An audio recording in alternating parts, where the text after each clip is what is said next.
चले शुरू करते हैं। आज हम बात करेंगे लोक प्रशासन का क्षेत्र या विस्तार, स्कोप ऑफ पब्लिक एडमिनिस्ट्रेशन। लोक प्रशासन का क्षेत्र या विस्तार।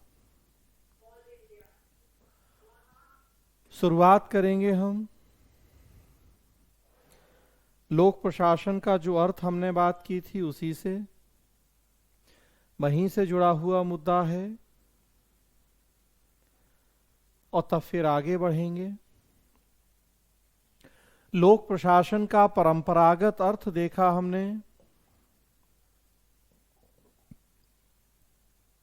जनता के हित में किया गया सरकारी कार्यों का प्रशासन ही लोक प्रशासन कहलाता है। ऐसे कार्य जो जनता के हित में किए जाएं और सरकार के द्वारा किए जाएं, उन्हें हमने लोक प्रशासन में शामिल किया। हालांकि ये परंपरागत अर्थ था, ट्रेडिशनल मीनिंग था ये। आफ्टर एलपीजी हमने देखा कि लोक प्रशासन के अर्थ में कुछ चेंज हो गए। परंपरागत अर्थ में सरकारी कार्यों के प्रशासन को लोक प्रशासन माना गया। बात को हम आगे बढ़ाएं कि सरकार के 3 अंग होते हैं। एक विधायिका या लेजिस्लेटिव, दूसरा कार्यपालिका या एग्जीक्यूटिव और तीसरा न्यायपालिका या जुडिशियरी।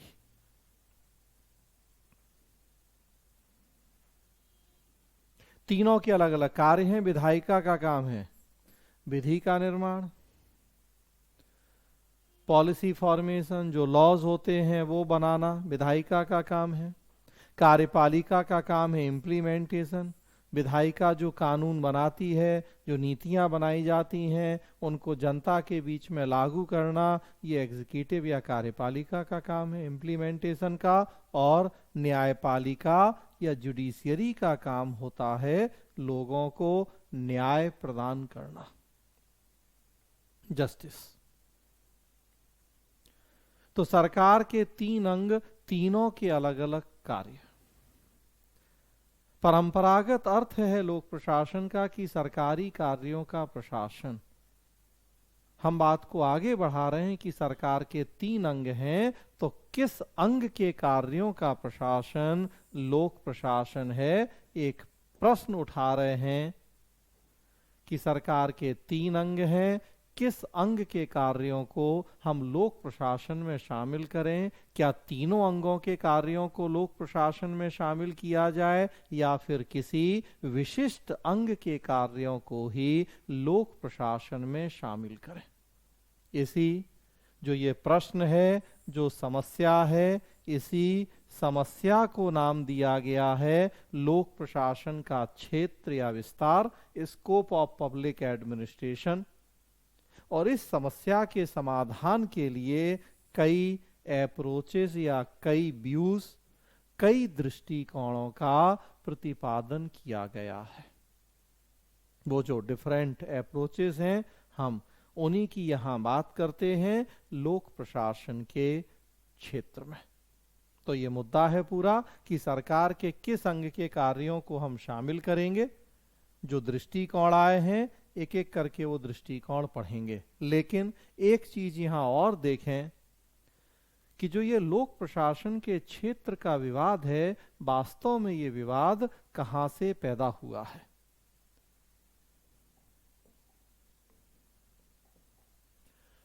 (1887) 1887 में अमेरिका में राजनीति विज्ञान के प्रोफेसर थे वुडरो विल्सन। पॉलिटिकल साइंस के प्रोफेसर थे विल्सन। बाद में अमेरिका के राष्ट्रपति भी बने। 28th यूएस प्रेसिडेंट लिखा हुआ है, देखिए उनका जो समय है 1856 से 1924।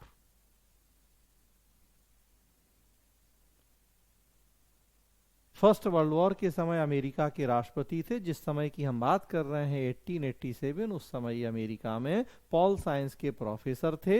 इनका एक आर्टिकल पब्लिश हुआ पॉलिटिकल साइंस क्वार्टरली नाम का वहां जनरल पब्लिश होता था, उसमें उनका आर्टिकल पब्लिश हुआ, नाम था द स्टडी ऑफ एडमिनिस्ट्रेशन या प्रशासन का अध्ययन।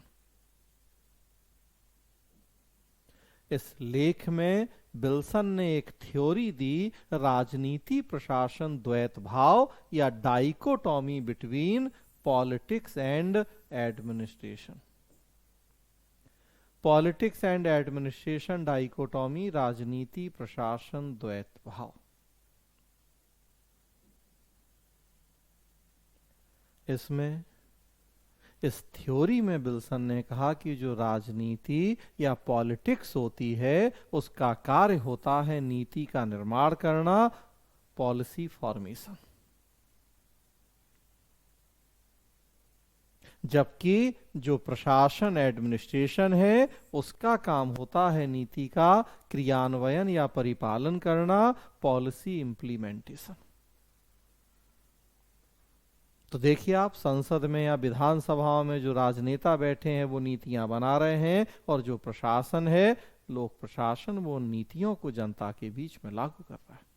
1887 में विल्सन ने अपनी इस थ्योरी में ये बातें कही। विल्सन ने कहा कि राजनीति जब निर्माण करती है तो प्राथमिकता मूल्यों को या वैल्यूज को होती है,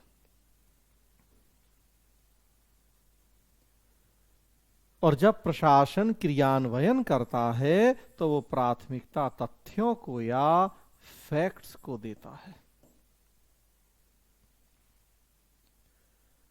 मूल्य का मतलब होता है व्यक्तिगत पसंद नापसंद, क्या होना चाहिए, आगे हम अलग से डिटेल चर्चा करेंगे। जबकि तथ्य का मतलब होता है वास्तविकता, क्या है, क्या हो रहा है। विल्सन का कहना था राजनीति और प्रशासन के कार्य अलग होते हैं, कार्यों की प्रकृति भी अलग होती है, और इसलिए उन्होंने सलाह दी थी कि इन दोनों का अध्ययन भी दो अलग अलग विषयों के द्वारा किया जाना चाहिए। प्रशासन का अध्ययन करे लोक प्रशासन, और राजनीति का अध्ययन करे राजनीति विज्ञान या पॉलिटिकल साइंस।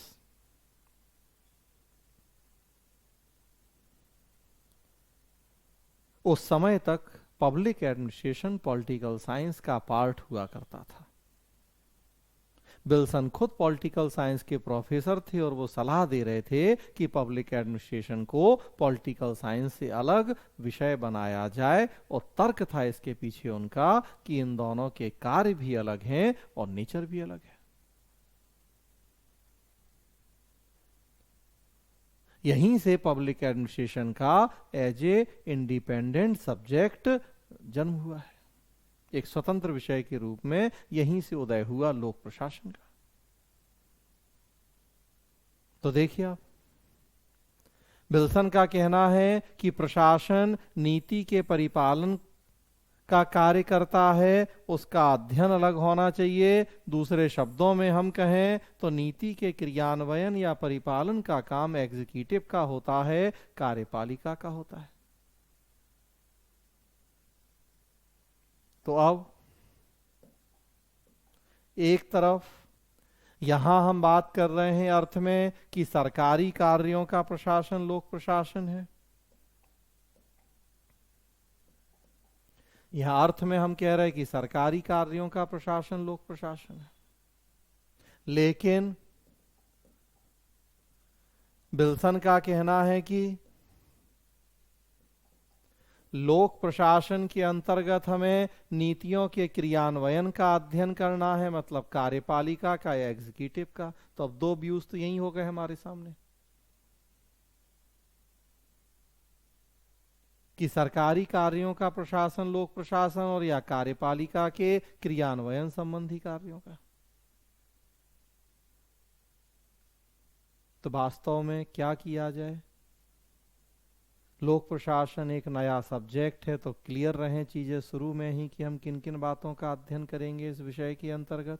तो ये कि हाँ, हमारे सामने डिबेट की स्थिति थी कि हम वास्तव में केवल कार्यपालिका की स्टडी करें लोक प्रशासन में, या सरकार के तीनों अंगों के कार्यों का अध्ययन करें। तो वही जो पीछे हमने प्रश्न उठाया कि सरकार के किस अंग के कार्यों का अध्ययन किया जाए लोक प्रशासन विषय के अंतर्गत, इसी समस्या को हमने नाम दिया लोक प्रशासन का क्षेत्र या विस्तार।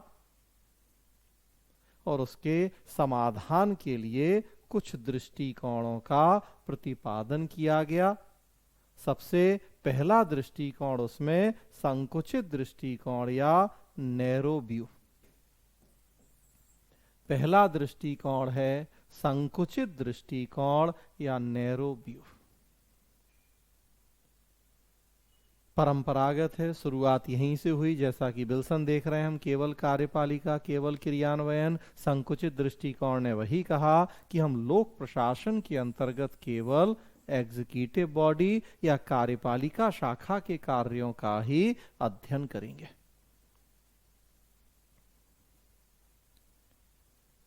और कार्यपालिका का काम है इम्प्लीमेंटेशन या क्रियान्वयन, तो इसलिए केवल क्रियान्वयन संबंधी कार्यों का ही अध्ययन किया जाए लोक प्रशासन विषय के अंतर्गत। केवल क्रियान्वयन संबंधी कार्यों का अध्ययन लोक प्रशासन विषय के अंतर्गत। अगर हम इस दृष्टिकोण को अपनाएंगे तो हमें कई फायदे हैं।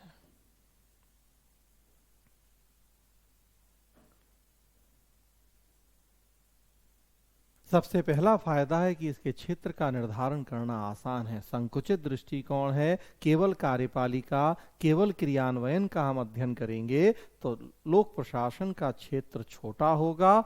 छोटा होगा मतलब चीजें समेटने में आसानी होगी, कहीं कोई समस्या नहीं रहेगी।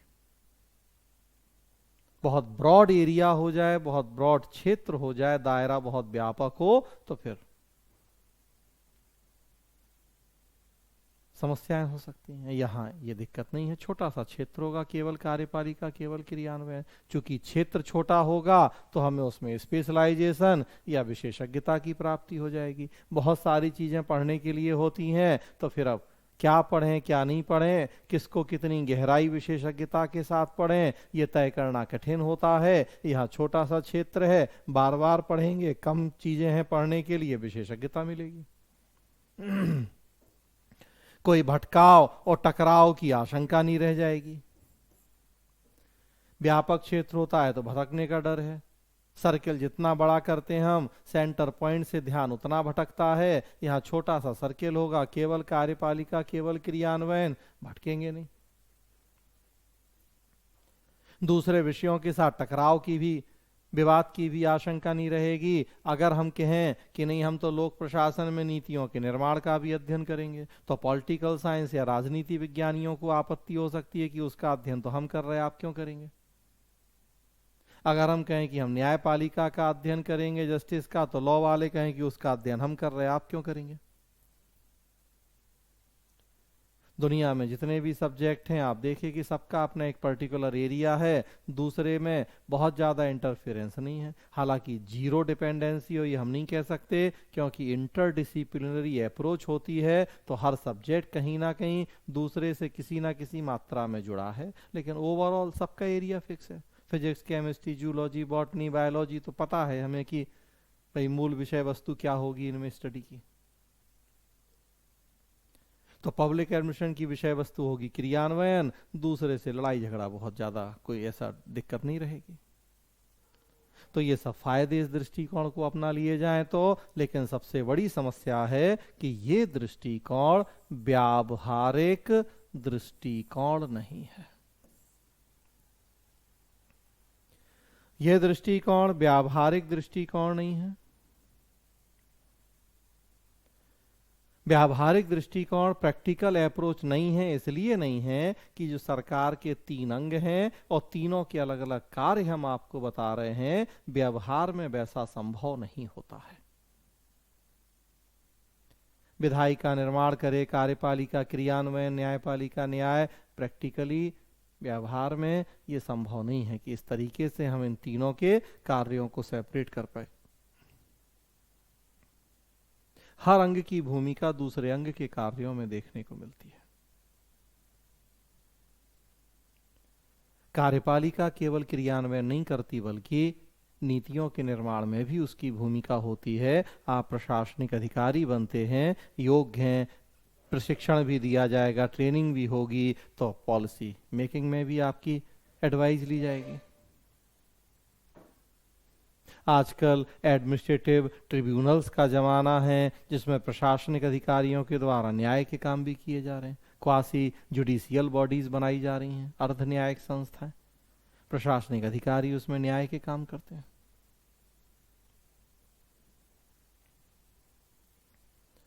तो कहने का मतलब कि कार्यपालिका केवल क्रियान्वयन करती है, ये थ्योरेटिकल तो ठीक है, लेकिन प्रैक्टिकली ऐसा नहीं है। कार्यपालिका निर्माण में भी भूमिका निभाती है, न्याय में भी उसका कंट्रीब्यूशन होता है, और बाकी अंगों के साथ भी यही है। विधायिका या लेजिस्लेटिव वो भी केवल निर्माण नहीं करती, कार्यपालिका को कंट्रोल भी करती है। कई सारे लोक लेखा समिति वगैरह देखें तो वो सारे न्यायिक काम भी करते हैं। तो फिर जब हम सरकार के तीनों अंगों को अलग अलग ही नहीं कर सकते तो फिर इस दृष्टिकोण को लागू कैसे करें? हम ये मान भी लें कि केवल कार्यपालिका ओनली एग्जीक्यूटिव, लेकिन ये नहीं मान सकते कि ओनली इम्प्लीमेंटेशन, क्योंकि एग्जीक्यूटिव केवल इम्प्लीमेंटेशन का काम नहीं कर रही है, वो बाकी काम भी कर रही है। या बात को उल्टा करें, हम ये मान लें कि ओनली इम्प्लीमेंटेशन, तो ये नहीं मान सकते कि ओनली एग्जीक्यूटिव, क्योंकि इम्प्लीमेंटेशन में विधायिका का भी रोल है और जुडिशियरी का भी रोल है। तो है बड़ा अच्छा दृष्टिकोण, कई सारे फायदे हैं, लेकिन इसको अपनाना कठिन है। पहला दृष्टिकोण था ये। दूसरा दृष्टिकोण देखिए, दूसरा दृष्टिकोण आया पोस्ट कॉर्ब दृष्टिकोण। पोस्ट कॉर्ब दृष्टिकोण दूसरा दृष्टिकोण था। इस दृष्टिकोण का प्रतिपादन किया लूथर गुलिक ने, अमेरिकन पॉलिटिकल साइंटिस्ट थे लूथर गुलिक। टाइम था 1892 से 1993।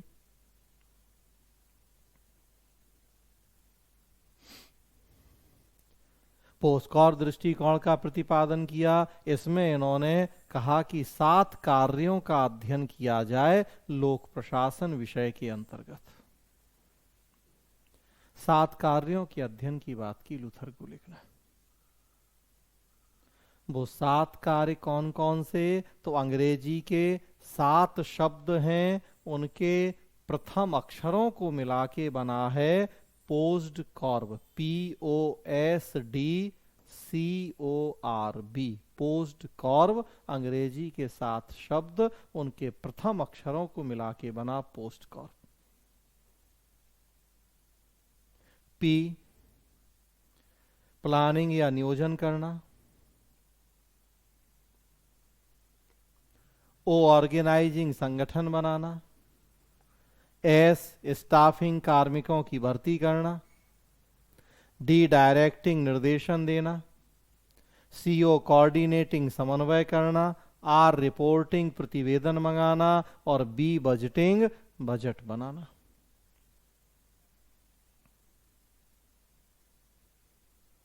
तो लूथर गुलिक ने इन 7 कार्यों की बात की, कहा कि इन्हें हम शामिल करें लोक प्रशासन विषय के अंतर्गत। ये संगठन या प्रबंधन के कार्य कहलाते हैं। आगे उन कार्यों की चर्चा होगी। लूथर गुलिक भी, जब प्रशासन के सिद्धांत पढ़ेंगे तो लूथर गुलिक अलग से डिटेल पढ़े जाएंगे।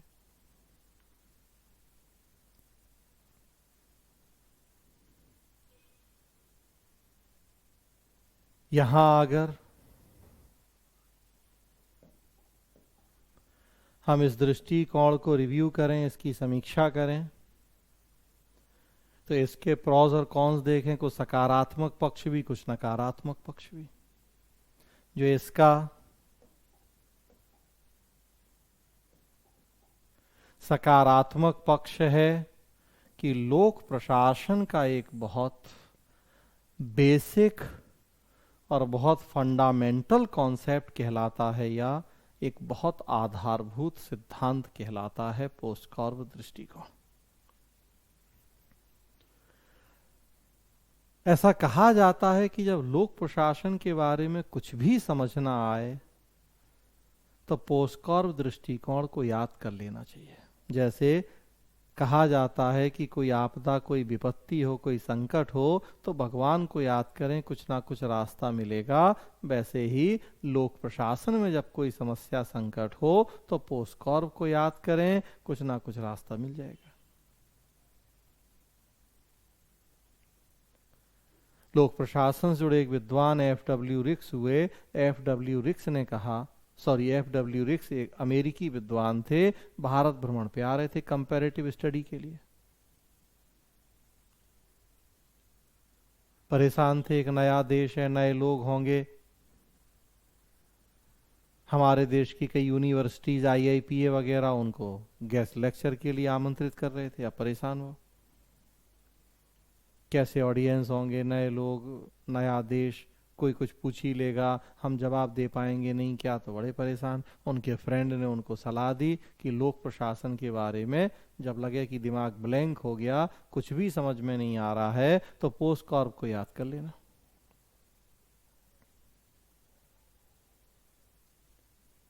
पी से बोलना शुरू करना, सातों पे 5-5 मिनट भी बोलोगे, POSD, तो आधा घंटा 40 मिनट का तो लेक्चर, भाषण वैसे ही हो जाएगा। तो इतना महत्वपूर्ण सिद्धांत माना जाता है। तो कहा जाता है कि लोक प्रशासन में जब कुछ भी समझ में ना आए, लिखते समय या बोलते समय, तो पोस्टकॉर्ब को याद कर लें। खाली छोड़ने से बेहतर है कि पोस्टकॉर्ब को लिख दें कि बोल दें, कुछ ना कुछ तो सही होगा ही। वो 100% अगर सही नहीं तो 100% गलत भी नहीं, 50 तो हो ही जाएगा। तो इतना महत्वपूर्ण सिद्धांत है ये। किसी भी तरह के प्रशासन में, संगठन में आप देखेंगे पोस्टकॉर्ब के साथ कार्य अनिवार्य रूप से संपन्न होते हैं, प्लानिंग, ऑर्गेनाइजिंग वगैरह। लेकिन इस दृष्टिकोण की भी आलोचनाएं हुई हैं, कुछ कमियां हैं दृष्टिकोण की। जो सबसे बड़ी कमियां, आलोचना है, लेविस मेरियम के द्वारा की गई। लेविस मेरियम ने कहा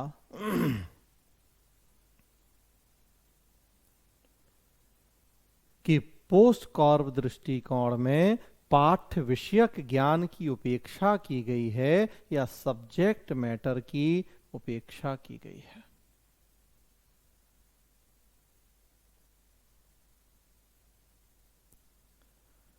पाठ्य विषयक ज्ञान या सब्जेक्ट मैटर,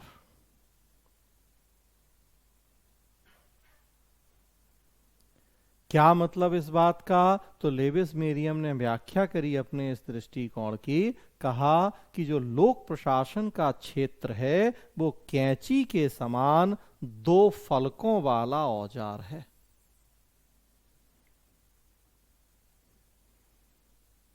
कैंची में आप देखिए 2 उसकी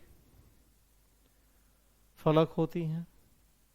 इनका कहना था लोक प्रशासन का क्षेत्र भी वैसे ही 2 फलकों वाला औजार है। एक फलक है किस अंग के कार्य, और दूसरी फलक है कौन से कार्य।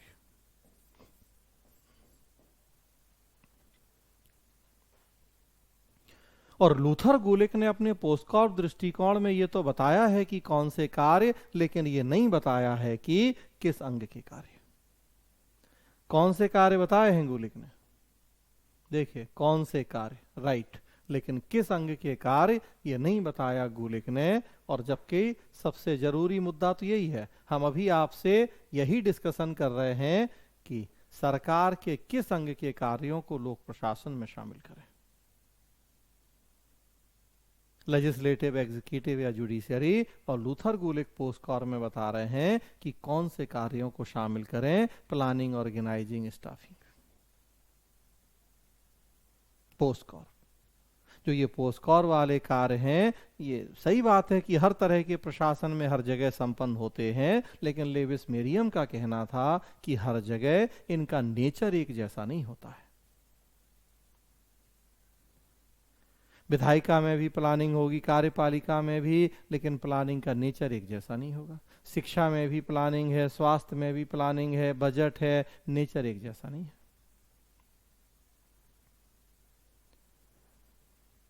एजुकेशन हो, हेल्थ हो, उनका हम बजट बनाते हैं तो अपने पड़ोसियों बांग्लादेश वगैरह को भी एक बार नहीं देखें, लेकिन जब डिफेंस का, रक्षा का बजट बनाते हैं तो चाइना को भी देखना होता है, पाकिस्तान को भी देखना होता है। तो बस्टिंग हेल्थ में भी हो रही है, बस्टिंग एजुकेशन में भी हो रही है, बजटिंग डिफेंस में भी हो रही है, लेकिन आप देखें कि बस्टिंग का नेचर एक जैसा हो हर जगह, तो ऐसा बिल्कुल नहीं है, नेचर एकदम अलग अलग है।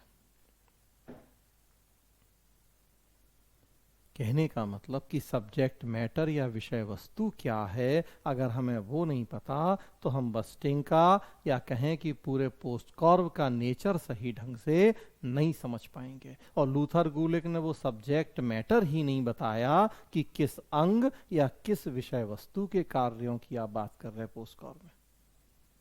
हर जगह होते हैं पोस्टकॉर्व के काम, लेकिन हर जगह इनका नेचर एक जैसा नहीं होता। तो एक ये सबसे बड़ी कमी रह गई। कुछ और कमियां भी पोस्टकॉर्व की। दूसरी कमी कि पोस्टकॉर्व में 7 कार्य बताए गए, ये 7 कार्य अपने आप में कंप्लीट नहीं है। इसके अलावा और भी बहुत सारे काम होते हैं किसी प्रशासन में,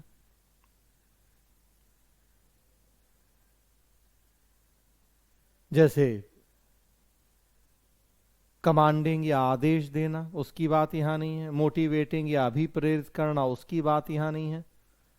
लीडिंग या नेतृत्व करना, उसकी बात यहां नहीं है। तो बहुत सारे और कार्य भी हैं, कमांडिंग है, मोटिवेटिंग है, लीडिंग है, कंट्रोलिंग है, बहुत सारे और कार्य जो संगठन में, प्रशासन में अनिवार्य रूप से संपन्न होते हैं, और उनकी यहां चर्चा नहीं की गई।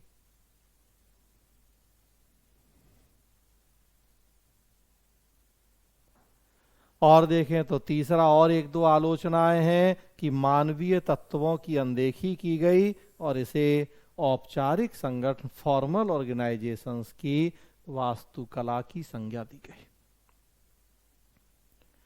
मानवीय तत्वों की अनदेखी, ये ह्यूमनिस्टिक जो अप्रोच होती है कि हम व्यक्ति की भावनाओं की, उनकी फीलिंग्स की, इमोशंस की बात करें, वो कहीं नहीं है। बस पोस्टकॉर्व में जो 7 कार्य हैं, बस उनकी स्टडी।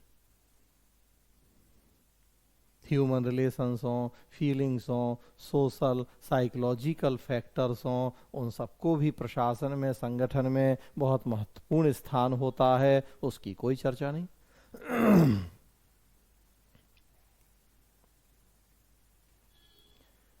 प्लस देखेंगे तो 2 तरह के संगठन होते हैं ऑर्गेनाइजेशन में, औपचारिक या फॉर्मल ऑर्गेनाइजेशन और इनफॉर्मल ऑर्गेनाइजेशन।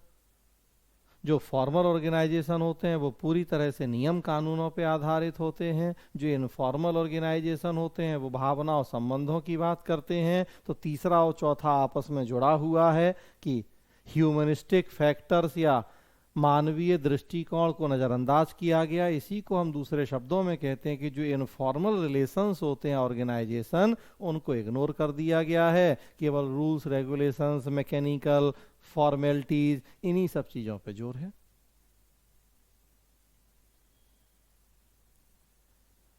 तो ये सब इस दृष्टिकोण की कुछ कमियां हैं।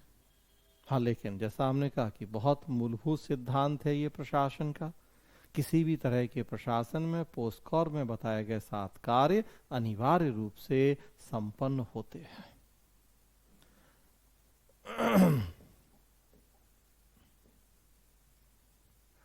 अगला व्यापक दृष्टिकोण। तीसरा दृष्टिकोण व्यापक दृष्टिकोण, ब्रॉड व्यू।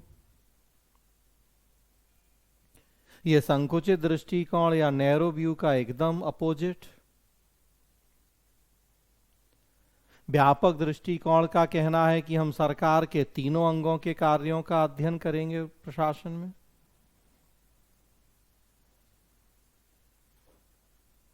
All threes. और क्यों तीनों अंगों के? क्योंकि हम तीनों अंगों के बीच में कोई क्लियर कट डिवीजन नहीं कर सकते हैं।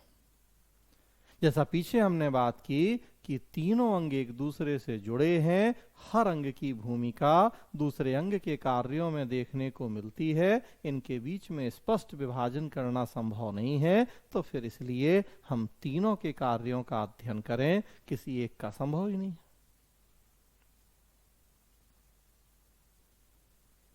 देखिए, स्वाभाविक सी बात है कि यह दृष्टिकोण व्यावहारिक दृष्टिकोण है, प्रैक्टिकल अप्रोच है, क्योंकि सच्चाई है यह।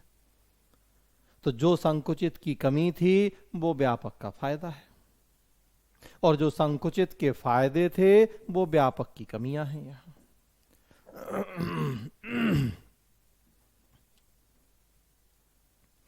तो कमियां देखिए आप कि हम क्षेत्र का निर्धारण नहीं कर सकते, अब कठिन हो जाएगा क्षेत्र का निर्धारण। अब व्यापक बहुत सारी चीजें होंगी पढ़ने पढ़ाने के लिए, विधायिका भी, कार्यपालिका भी, न्यायपालिका भी, सबके कार्य, आपस के रिलेशन, तो बहुत सारा जो स्कोप है बढ़ जाएगा। तो फिर अब स्पेशलाइजेशन में दिक्कत होगी, विशेषज्ञता में बहुत सारी चीजें पढ़ने पढ़ाने के लिए हो, तो हर चीज का व्यक्ति विशेषज्ञ नहीं हो सकता, मास्टर नहीं हो सकता। अब भटकने का भी डर रहेगा, सर्किल बहुत बड़ा हो गया है, तो सेंटर पॉइंट से ध्यान भटकेगा और अब दूसरे विषयों से टकराव भी होगा। हम कहेंगे कि हम निर्माण का अध्ययन करेंगे, तो पॉलिटिकल साइंस को दिक्कत है कि भाई क्यों करोगे, हम क्या करेंगे फिर, हम तो ऑलरेडी उसका अध्ययन कर रहे हैं, तो अब आप क्यों करोगे, आपकी जरूरत ही क्या है एक नए सब्जेक्ट के रूप में, हम तो पहले से हैं। करीब 2500 साल पुराना है पॉलिटिकल साइंस, वो उसी का अध्ययन कर रहा है, पॉलिसी मेकिंग का, तो अब ये कहें कि हम भी करेंगे, तो फिर क्यों। राजनीति विज्ञान में क्या बुराई है कि हम आपको अलग विषय बना दें उसी बात की स्टडी के लिए जिसका ऑलरेडी वो स्टडी कर रहा है। टकराव होगा है, लेकिन व्यावहारिक अप्रोच ये प्रैक्टिकल है, क्योंकि हम तीनों अंगों के कार्यों को अलग अलग नहीं कर सकते।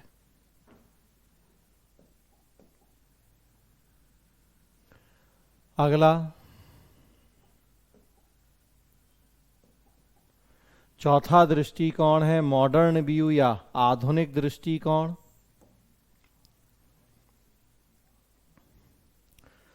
जो मॉडर्न व्यू या आधुनिक दृष्टिकोण है, ये इकोलॉजिकल अप्रोच या पारिस्थितिक दृष्टिकोण पर आधारित है। तो पहले थोड़ा सा हमें यह जानना होगा कि ये इकोलॉजिकल अप्रोच या पारिस्थितिक दृष्टिकोण क्या होता है, और तब फिर हम आधुनिक दृष्टिकोण को जान पाएंगे। जो पारिस्थितिक दृष्टिकोण या इकोलॉजिकल अप्रोच है, उसका कहना है कि प्रशासन और परिस्थिति, एडमिनिस्ट्रेशन, उसकी इकोलॉजी, ये दोनों म्यूचुअली डिपेंडेंट हैं, परस्पर निर्भर होते हैं, एक दूसरे के कार्यों को, संगठन को प्रभावित करते भी हैं और एक दूसरे से प्रभावित होते भी हैं।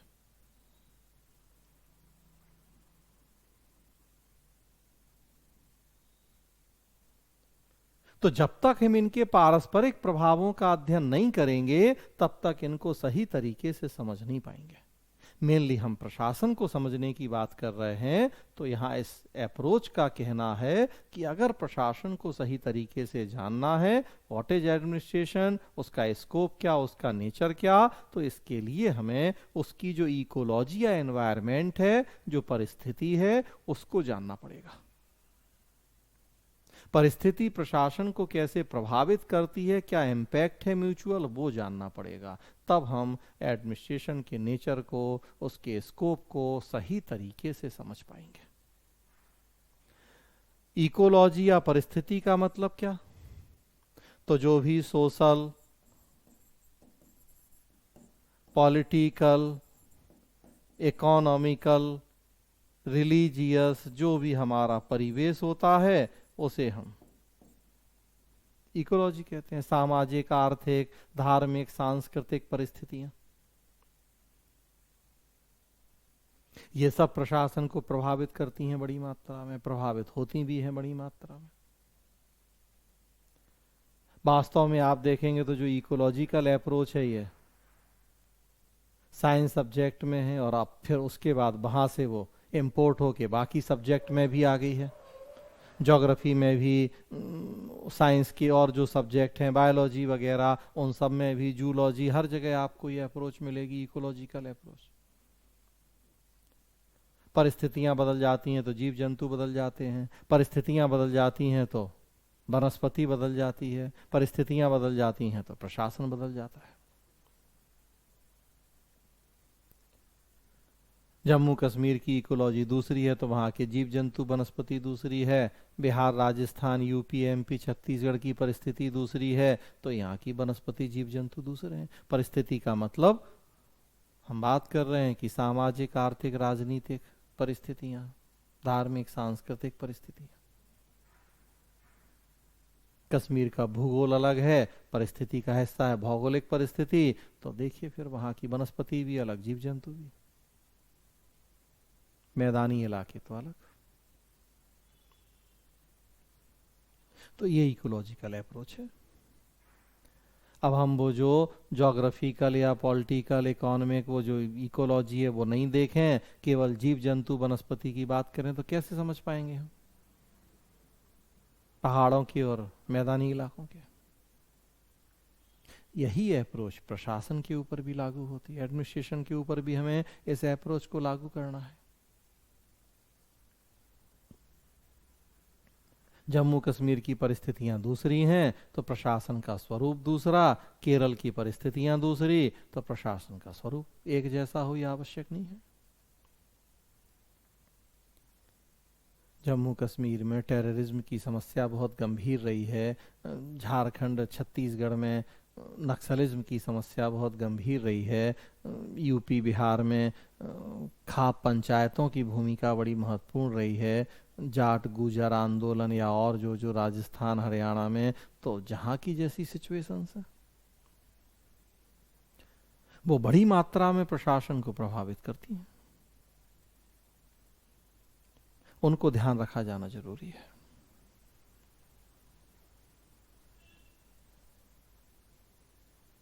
जम्मू कश्मीर अब इधर 5-7 साल से जो चेंज हो गया, अदरवाइज आप देखें तो जम्मू कश्मीर के जो गवर्नर बनाए जाते थे वो सेना के रिटायर्ड लेफ्टिनेंट जनरल रैंक के अधिकारी, उनको बनाया जाता था, मतलब मिलिट्री मैन। अब उनकी रैंक जो भी रही हो, उन्हें जनरली जब से 90s के आसपास आतंकवाद का दौर शुरू हुआ कश्मीर में, तो आप देखें कि तब से वो सैनिक पृष्ठभूमि के लोग ही राज्यपाल रहे। बिहार, यूपी, एमपी, राजस्थान, छत्तीसगढ़ में हम किसी पॉलिटिशियन को राज्यपाल बनाते, जनरली उसी को बनाते हैं। तो कश्मीर की परिस्थितियां ऐसी कि वहां भाई मिलिट्री मैन होगा, ज्यादा बेहतर ढंग से काम कर पाएगा। अब इधर चीजें ठीक करने की कोशिश कर रही है सरकार, आतंकवाद का सफाया, तो अब चलिए भाई कि अब हम राजनीतिक व्यक्तियों को या प्रशासनिक अधिकारियों को राज्यपाल बना रहे हैं, बना दें, अदरवाइज तो अब तो हम वहां भी वो सब चीजें करने की कोशिश कर रहे हैं जो बाकी देश में है। परिस्थितियां अगर भाई वहां भी आतंकवाद खत्म हो जाएगा, वहां भी राजनीतिक आर्थिक स्थिति अच्छी होगी, लोगों को तरक्की होगी, बेरोजगारी खत्म होगी, तो फिर तो जब एक जैसी चीजें होंगी तो कोई बात ही नहीं।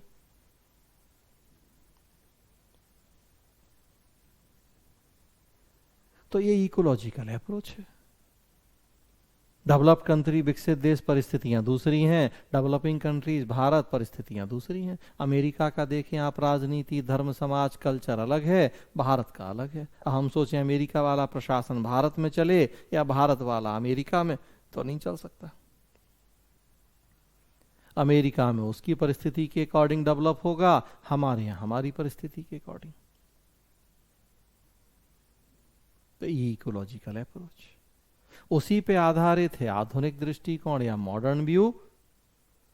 उसका कहना है कि लोक प्रशासन एक बहुत न्यू एंड डायनामिक सब्जेक्ट है, नवीन और गतिशील विषय है।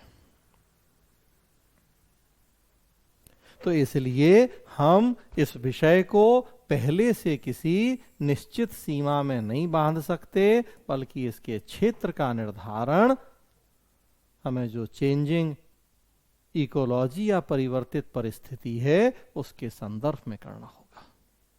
पहले से हम कोई फिक्स माइंडसेट करके बैठ जाएं कि पब्लिक एडमिनिस्ट्रेशन में इन चीजों को पढ़ेंगे, इनको नहीं पढ़ेंगे, ऐसा नहीं चलेगा। अमेरिका में तय करेंगे, भारत में नहीं चलेगा वो। भारत में तय करेंगे, अमेरिका में नहीं चलेगा वो। कश्मीर में तय करेंगे, केरल में नहीं चलेगा वो। केरल की चीज बंगाल में शायद नहीं चलेगी। तो पहले से तय ना करें। लोक प्रशासन का जो क्षेत्र है उसे हम परिवर्तित परिस्थिति के ऊपर छोड़ दें, पहले से किसी फिक्स माइंडसेट के साथ किसी निश्चित सीमा में ना बांधें। जैसी परिस्थिति हो उसके अकॉर्डिंग तय किया जाए कि हम लोक प्रशासन के अंतर्गत किन बातों का अध्ययन करेंगे और किन का अध्ययन नहीं करेंगे।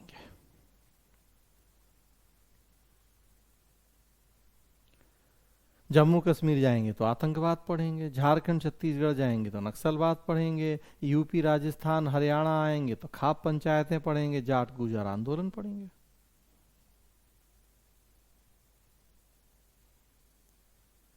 एक जैसा कैसे हम तय कर दें?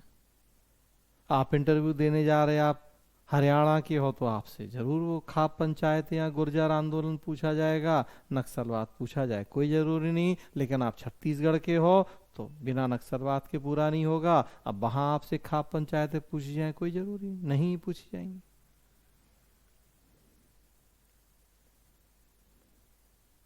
तो मान लीजिए हम पहले से तय कर लें कि नहीं, हम तो यही चीजें पढ़ेंगे, ये चीजें तैयार करेंगे, तो नहीं चलेगा। वही बात है। Good governance, e governance, social audit, आजकल इधर 10-20 साल के डेवलपमेंट हैं, 30 साल के, कॉरपोरेट गवर्नेंस, CSR वगैरह, उसके पहले हम नहीं पढ़ते थे, अब पढ़ते हैं सब। बल्कि सबसे अच्छा उदाहरण तो देखिए आप, मीनिंग ऑफ पब्लिक एडमिनिस्ट्रेशन, वो भी देखिए, सब जुड़े हैं बातें, अर्थ क्षेत्र एक दूसरे से। उसी में हमने बात की कि बिफोर LPG कुछ और था, आफ्टर LPG कुछ और हो गया। मतलब वही तो कि परिस्थितियां बदल गई। LPG की नीतियां तो ये सरकार की इकोनॉमिक पॉलिसी चेंज हो गई, तो इकोलॉजी आर्थिक परिस्थिति बदली, उसने प्रभाव डाला हमारे पब्लिक एडमिनिस्ट्रेशन के ऊपर। तो यह आधुनिक दृष्टिकोण कि पहले से फिक्स माइंडसेट नहीं, अकॉर्डिंग टू सिचुएशन डिसाइड होगा।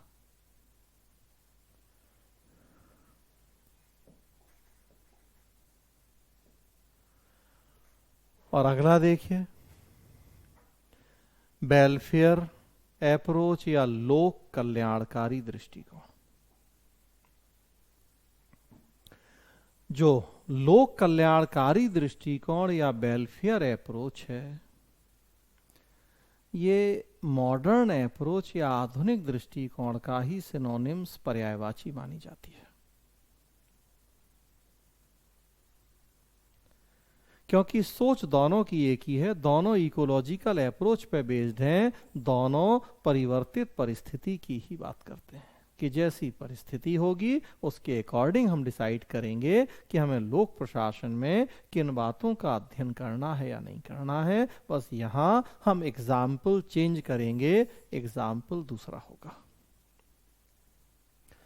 आधुनिक दृष्टिकोण में हमने आतंकवाद, नक्सलवाद, इन सब चीजों की चर्चा कर ली। यहां लोक कल्याणकारी दृष्टिकोण में एग्जाम्पल बदल जाएगा।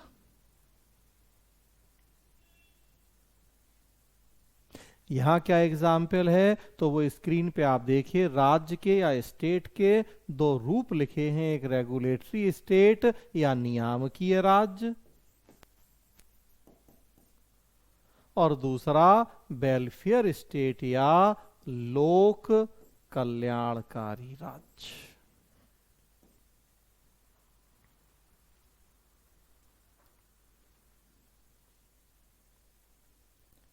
किसी समाज या समुदाय की राजनीतिक संरचना को हम राज्य कहते हैं। भारत एक राज्य है, 4 आवश्यक तत्व हैं: जनसंख्या, भूभाग, सरकार और संप्रभुता।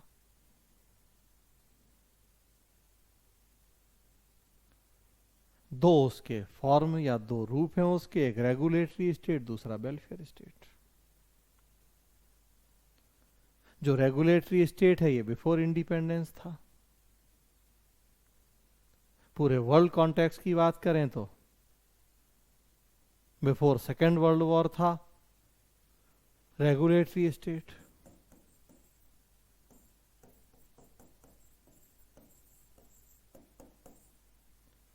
द्वितीय विश्व युद्ध के पहले। और जो वेलफेयर स्टेट है ये आफ्टर इंडिपेंडेंस आया हमारे देश में या द्वितीय विश्व युद्ध के दौरान आया ये वेलफेयर स्टेट, अगर पूरे वर्ल्ड कॉन्टेक्स्ट की बात करें तो।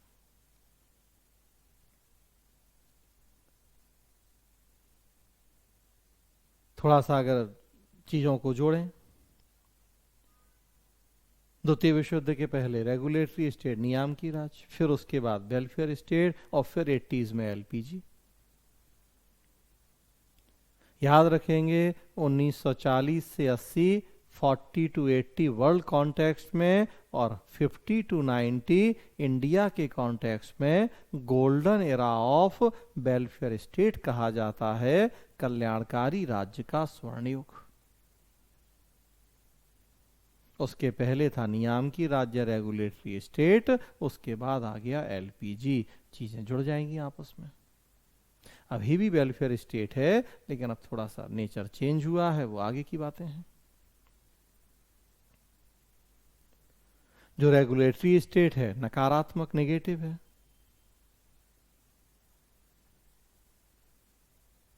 लेसेस फेयर के सिद्धांत पे बेस्ड है, अहस्तक्षेप के सिद्धांत पे। इसका कहना है कि आम व्यक्ति के जीवन में सरकार का हस्तक्षेप, राज्य का हस्तक्षेप कम से कम होना चाहिए। बस 3 काम करने की बात करता है ये, रेवेन्यू कलेक्ट कर लो, लॉ एंड ऑर्डर मेंटेन कर दो और जुडिशियरी, राजस्व, कानून व्यवस्था और न्याय। बस 3 काम। कम काम लोगों के जीवन में सरकार का इंटरफेरेंस कम, बाकी लोग अपना कल्याण विकास खुद करें। शिक्षा, स्वास्थ्य, रोजगार, इन सब से सरकार को कोई मतलब नहीं। सरकार बस दंगे फसाद रोक दे, रेवेन्यू कलेक्ट कर ले और लोगों को न्याय दे दे, बस ये काम करे। बिफोर इंडिपेंडेंस देखिए अंग्रेज सरकार यही करती थी हमारे देश में, लेकिन जब हमें स्वतंत्रता मिली, गरीबी, बेरोजगारी, भुखमरी जैसी ढेरों समस्याएं थीं। अब हमारी अपनी चुनी हुई सरकार, तो अब कहा गया कि नहीं भाई, अब तो हेल्थ, एजुकेशन, एम्प्लॉयमेंट, इंश्योरेंस सबके लिए सरकार को काम करना पड़ेगा। लोग तो इतने सक्षम ही नहीं है, अंग्रेजों ने इतना शोषण किया है कि लोग खुद अपना हेल्थ एजुकेशन देख पाएंगे, सरकार आगे आके नहीं करेगी लोगों की शिक्षा स्वास्थ्य की चिंता, तो फिर तो संभव ही नहीं। तो वेलफेयर स्टेट आया, ये सकारात्मक है, पॉजिटिव। रेगुलेटरी स्टेट कह रहा हम विकास नहीं करेंगे, बस विकास के मार्ग में जो अगर कुछ रुकावटें आ रही हैं वो हम दूर कर देंगे।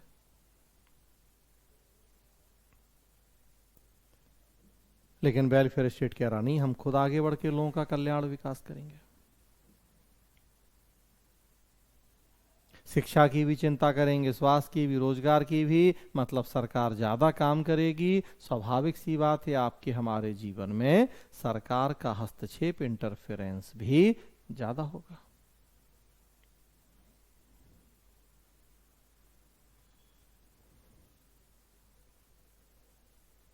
लोक कल्याणकारी राज्य, इसका उद्देश्य होता है जनता का समावेशी विकास, whole development for the whole people, सबका विकास और सभी क्षेत्रों में विकास।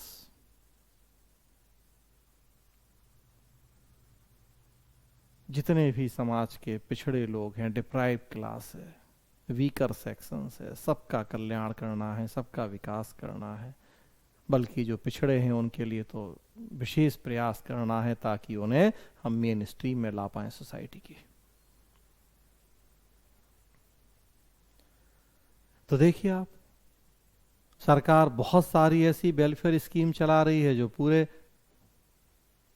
135 करोड़ लोगों के लिए है। बहुत सारी ऐसी स्कीम्स भी हैं जो स्पेशली समाज का जो वीकर सेक्शन है, डिप्राइव क्लास है, उसके लिए।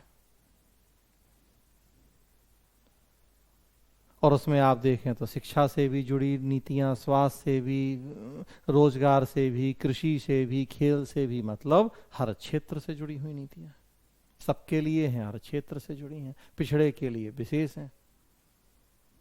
तो ये है वेलफेयर स्टेट। हर आंख से आंसू पहुंचना, प्रत्येक व्यक्ति के जीवन स्तर को सुधारना, ये सब वेलफेयर स्टेट की डेफिनेशंस कहलाती हैं।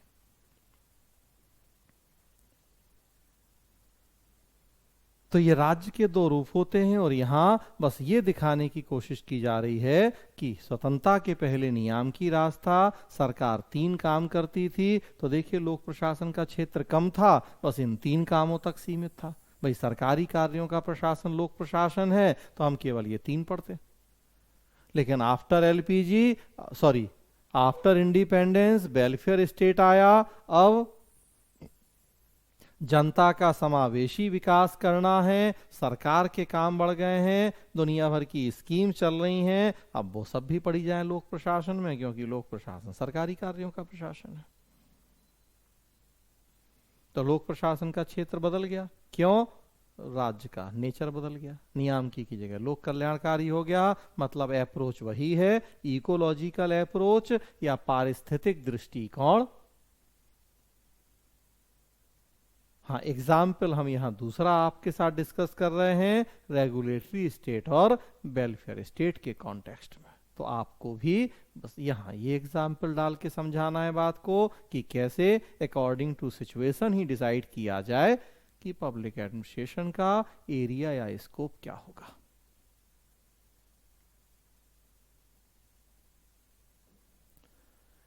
ये जितने व्यूज या जितने दृष्टिकोण हैं, ये सब बिफोर एलपीजी है।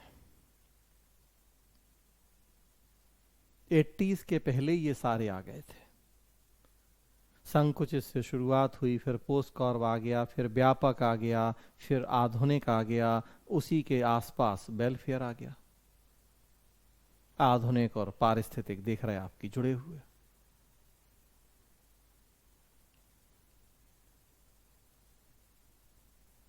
आफ्टर एलपीजी यहां भी चेंज हुआ। जिस तरीके से अर्थ में हमने बात की बिफोर एलपीजी के आफ्टर एलपीजी का, यहाँ भी, बल्कि हम लोक प्रशासन के लगभग हर टॉपिक में ये काम करते हैं कि बिफोर एलपीजी क्या और आफ्टर एलपीजी क्या। किसी किसी टॉपिक में नहीं होगा, जरूरी बहुत महत्व तो नहीं होगा तो छोड़ भी देंगे, अदरवाइज ओवरऑल ज़्यादातर टॉपिक्स में हम इसी तरह से बात करेंगे कि बिफोर एलपीजी क्या स्थिति थी और आफ्टर एलपीजी क्या। लोक प्रशासन के क्षेत्र के संदर्भ में भी आप देखेंगे वही है, बिफोर एलपीजी आफ्टर एलपीजी। अब तक जो हमने आपसे बातें की वो सारी बिफोर एलपीजी थी, 80s के पहले की बातें थी, सारे दृष्टिकोण आ गए थे। आफ्टर एलपीजी लोक प्रशासन के क्षेत्र में कुछ चेंज हुआ। याद रखें आप कि लोक प्रशासन के क्षेत्र में चेंज बिल्कुल वही है जो हमने लोक प्रशासन के अर्थ में बात की है। सारा पूरा कॉपी है, स्लाइड आप देखेंगे, ये सारी बातें वही हैं यहां,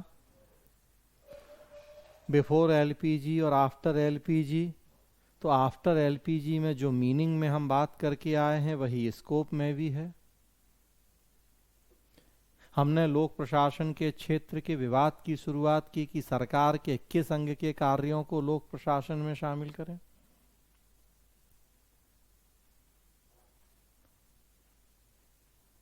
और आज देखिए हमने गैर सरकारी को भी शामिल कर लिया है, स्वयंसेवी को भी, एनजीओज भी आ गए हैं, वॉलंटरी ऑर्गेनाइजेशंस भी आ गए हैं, मल्टीनेशनल कंपनीज भी आ गई हैं, ऐसी बड़ी बड़ी प्राइवेट कंपनी जो पब्लिकली काम कर रही हैं वो सब आ गई हैं।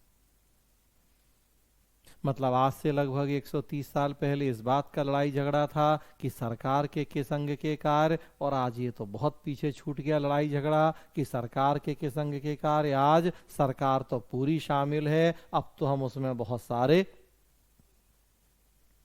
गैर सरकारी स्वयंसेवी को भी शामिल करने लगे हैं, बड़ी बड़ी मल्टीनेशनल को भी शामिल करने लगे हैं।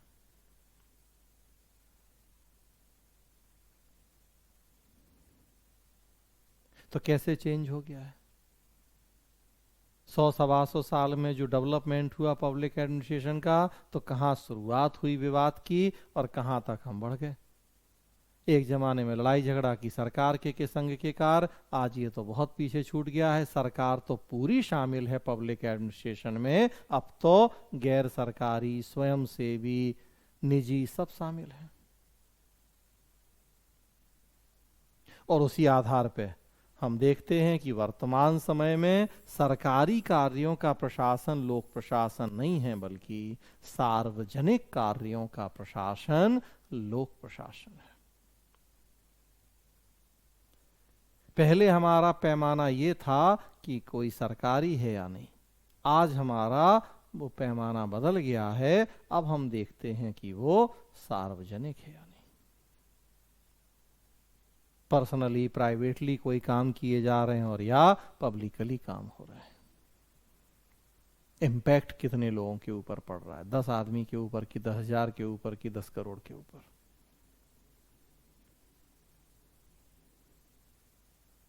उसी के अकॉर्डिंग अब भाई लोक प्रशासन का हम एरिया डिफाइन करते हैं।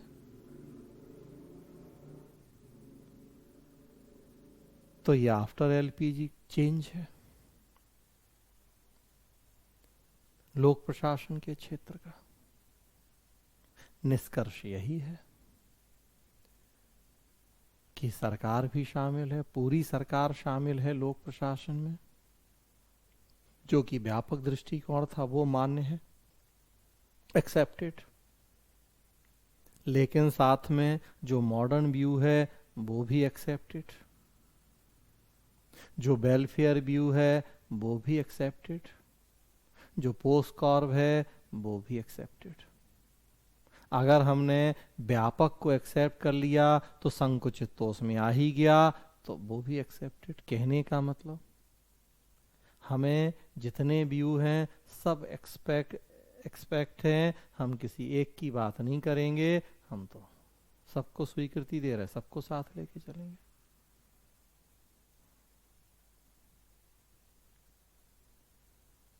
क्योंकि हमें तो भाई बड़े ओपन माइंड से काम करना है। हमें बहुत लिमिटेड एरिया, बहुत सीमित दायरे में बंध के काम नहीं करना है। डायनामिक सब्जेक्ट है, हमें भी अपनी अप्रोच, अपनी सोच को डायनामिक ही बनाना है। तो क्यों छोटा, क्यों संकुचित हम बात करें? हम तो सबको देखेंगे। तो उसमें हमने कहा व्यापक भी, पोस्ट कॉर भी, आधुनिक भी, वेलफेयर भी, इकोलॉजी भी, एनजीओ भी, सिविल सोसाइटी भी, वॉलेंटरी भी, एमएनसीज भी, सब अकॉर्डिंग टू सिचुएशन। सीधी बात बस ये। आतंकवाद भी, नक्सलवाद भी, करप्शन भी। अब कल के दिन हम आपको मान लीजिए या मान क्या लीजिए पढ़ें लोक प्रशासन में करप्शन, आतंकवाद, नक्सलवाद, तो आप हमसे पूछें कि अरे सर आपने तो अर्थ बताया था कि जनता के हित में किया गया सरकारी कार्य। करप्शन कौन सा जनता के हित में? कौन सरकार में बैठे लोग कर रहे हैं लेकिन अपनी मर्जी से कर रहे हैं, सरकार की कोई पॉलिसी तो है नहीं करप्शन बढ़ाओ पॉलिसी। आतंकवाद कौन सा जनता के हित में, लेकिन क्यों पढ़ रहे लोक प्रशासन में हम? तो इसीलिए पढ़ रहे जो ये हम बता रहे कि सरकारी नहीं बल्कि सार्वजनिक। आतंकवाद सार्वजनिक है, समाज के एक बड़े वर्ग को प्रभावित कर रहा है। करप्शन सार्वजनिक है, समाज के बड़े वर्ग को प्रभावित कर रहा है। तो अब हर वो चीज जो सार्वजनिक है, भले वो जनता के हित में है या नहीं है, अब वो हमारे लिए मतलब नहीं है, सार्वजनिक है। तो अकॉर्डिंग टू सिचुएशन हम स्टडी कर लेंगे। तो हमने बहुत ओपन कर दिया है लोक प्रशासन की बाउंड्रीज को, बहुत डायनेमिक बना दिया है कि जैसी सिचुएशन, जैसी इकोलॉजी होगी उसके अकॉर्डिंग हम डिसाइड करेंगे भाई कि हम क्या क्या पढ़ेंगे और क्या नहीं पढ़ेंगे इस विषय के अंतर्गत। तो ये टॉपिक है पूरा लोक प्रशासन का क्षेत्र या विस्तार, scope of the public administration. तो उस टॉपिक में उतना ही। आज की क्लास यहीं तक। कोई कुछ पूछना चाहता है तो पूछ सकता है।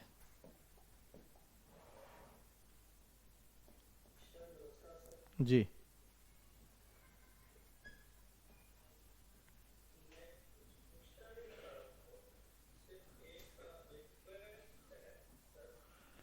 जी।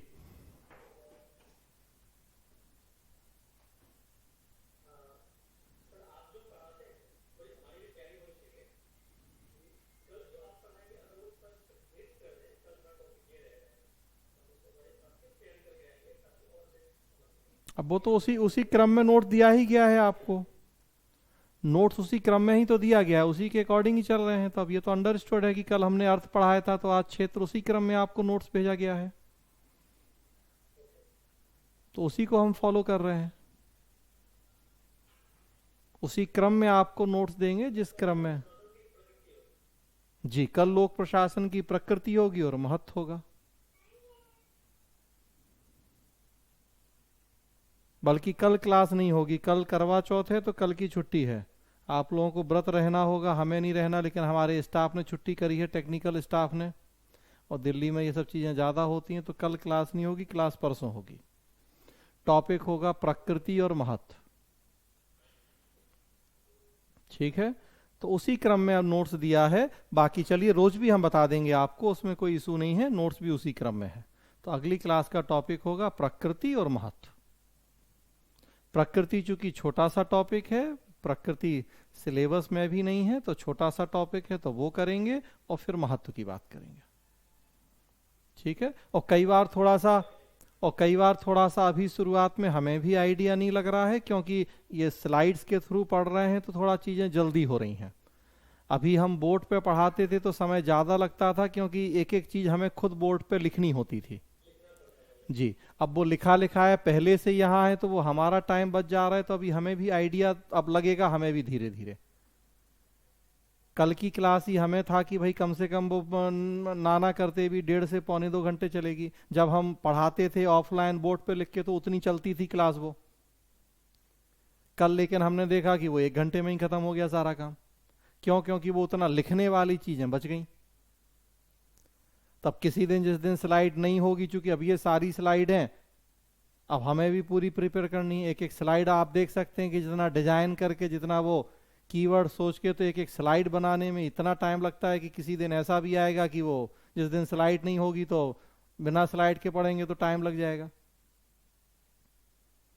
या किसी दिन स्लाइड नहीं बन पाई, तो हो सकता है कि कहीं भाई आज स्लाइड नहीं बनी, इसलिए आज स्लाइड का ऑफ डे है, कि भाई स्लाइड नहीं बनी है तो आज इसलिए क्लास नहीं होगी। या नहीं तो डबल हमें मेहनत करनी पड़ेगी, आपको भी दुगना तिगना बैठना पड़ेगा।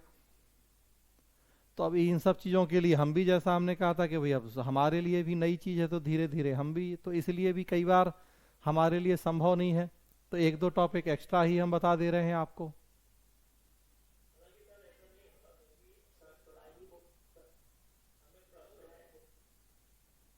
हाँ, पहले बंसी बोल रहे हैं, उन्हें बोलने दीजिए, बाकी लोग फिर उसके बाद बोलिए। हाँ। जी।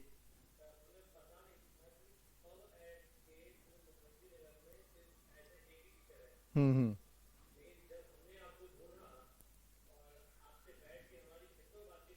हम्म।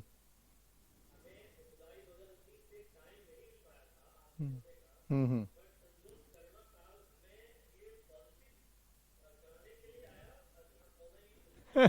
आप सही बात है, बिल्कुल। ये तो सही बात है, कभी हमने भी नहीं सोचा था कि इस तरीके से क्लास होगी, कि खाली क्लास है, बस टीवी के थ्रू हम लोग जुड़ेंगे और पढ़ेंगे। तो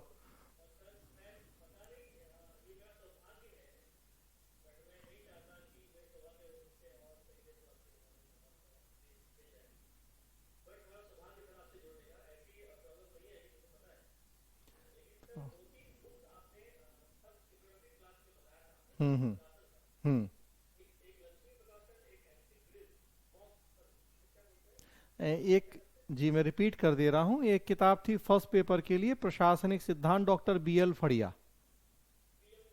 जी, तो जो भी टॉपिक हम लोग पढ़ रहे हैं उस किताब में मिल जाएंगे आपको सारे टॉपिक। लैंग्वेज आसान होगी तो आप जो नोट्स हमने भेजा है, जो हम समझा रहे हैं, इसमें कुछ और ऐड ऑन करना चाहें तो उस किताब से आप ऐड ऑन कर सकते हैं।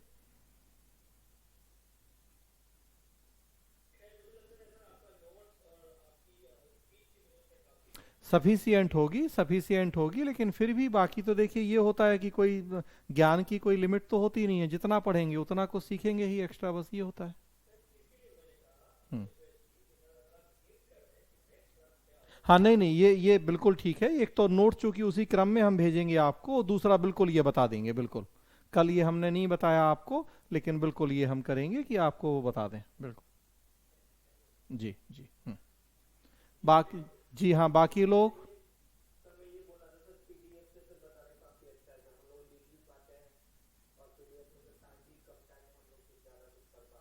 हम्म। हाँ तो पीडीएफ तो भेज ही रहे हैं हम आपको, इसीलिए हमने कहा था कि अब हार्ड कॉपी वगैरह, हाँ।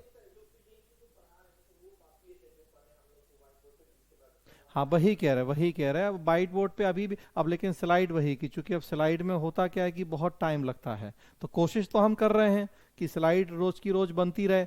लेकिन अब किसी दिन भाई अब हमें ही कुछ हो गया टेक, अब कल सतवीर की छुट्टी है, अब कल स्लाइड नहीं बनेगी, परसों आएंगे तो सबसे पहले हम परसों की स्लाइड उनको, अब 2 दिन से हम यही कर रहे हैं कि वो आते हैं तो सबसे पहले उनको ये स्लाइड हम पहले सारी पेपर पे लिखते हैं। हम तो डबल डबल से ज़्यादा मेहनत करनी पड़ रही, क्यों? क्योंकि पहले हम उनको पेपर पे ये पूरी स्लाइड बना के दे रहे हैं, फिर दिन भर बैठ के वो उसको डिजाइन करते हैं, कलर कॉम्बिनेशन से लेके डिजाइन 10 चीजें की, ताकि भाई वो अट्रैक्टिव भी रहे, ऐसा भी नहीं हो कि भाई स्क्रीन पे देखे तो आपको बोरियत हो या बहुत ऐसा। दिन भर बैठ के उसको डिजाइन करते हैं, तो पहले तो हमें सुबह उठ के नहीं तो रात में वो पूरी स्लाइड बनानी पड़ती है, जो आपको बोर्ड पे लिख के समझाते थे, अब घर पे पहले हम वो कॉपी पेन उठा के लिखते हैं, सुबह वो ड्यूटी पे आते हैं 10 बजे तो उनको देते हैं, फिर वो दिन भर वो डिजाइन करते हैं, अपना बनाते हैं। तो अब नेचुरल सी बात है कि कई दिन बीच में ऐसे हो जाएंगे कि हम नहीं बना के उनको दे पाए, या टाइमली वो नहीं कर पाए, लाइट बिजली टेक्निकल जो हम लोग के हाथ में नहीं होती चीजें। तो अब कोशिश तो कर रहे हैं कि ऐसी ना हो दिक्कतें, लेकिन जो हम लोगों के हाथ की चीजें नहीं है, अब कोरोना भाई किसने सोचा था ऐसा हो जाएगा, हो गया। तो जो चीजें हमारे हाथ की नहीं है वो तो भाई अब जैसा तो उसी के अकॉर्डिंग। हाँ लेकिन ये हम यहाँ देख रहे हैं कि इसमें टाइम बहुत बच रहा है। टाइम इसलिए बच रहा है कि पूरा वो लिखने वाला टाइम कम हो जा रहा है, हम केवल फोकस कर पा रहे हैं आपको समझाने के ऊपर, तो स्पीड भी उसमें मेंटेन हो रही है, और वो समय तो, बस ये एक अच्छी चीज यहाँ दिख रही है अभी हमें। तो देखते हैं कि कैसे क्या हो पाता है धीरे धीरे। ठीक है, और कुछ? जी, और कोई कुछ पूछना चाहता है या बताना चाहता है, कोई अपने सुझाव देना चाहता है कुछ, तो मोस्ट वेलकम।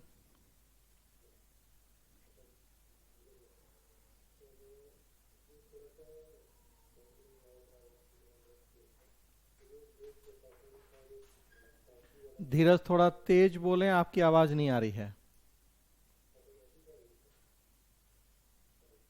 हाँ बताइए।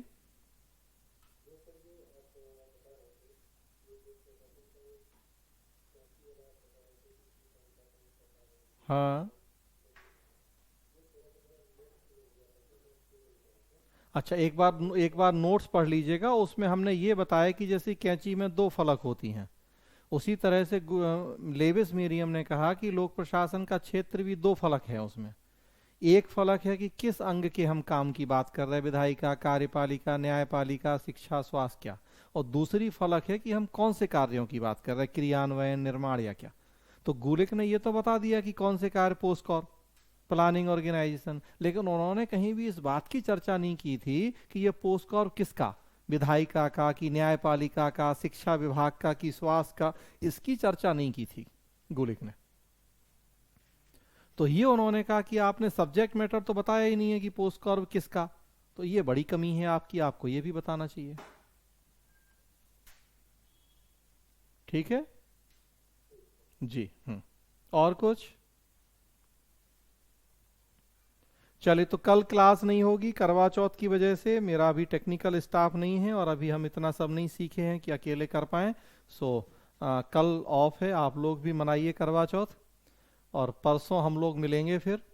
सो परसों का टॉपिक होगा प्रकृति या नेचर ऑफ पब्लिक एडमिनिस्ट्रेशन, छोटा सा टॉपिक है, सिलेबस में नहीं है, तो अलग से हम पढ़ेंगे। अगला टॉपिक भी फिर परसों बात करेंगे, इम्पोर्टेंस या महत्व लोक प्रशासन का। ठीक है, चलिए। अच्छा अच्छा, थैंक यू, और आप लोगों को भी। हाँ, थैंक यू। चलिए, हाँ।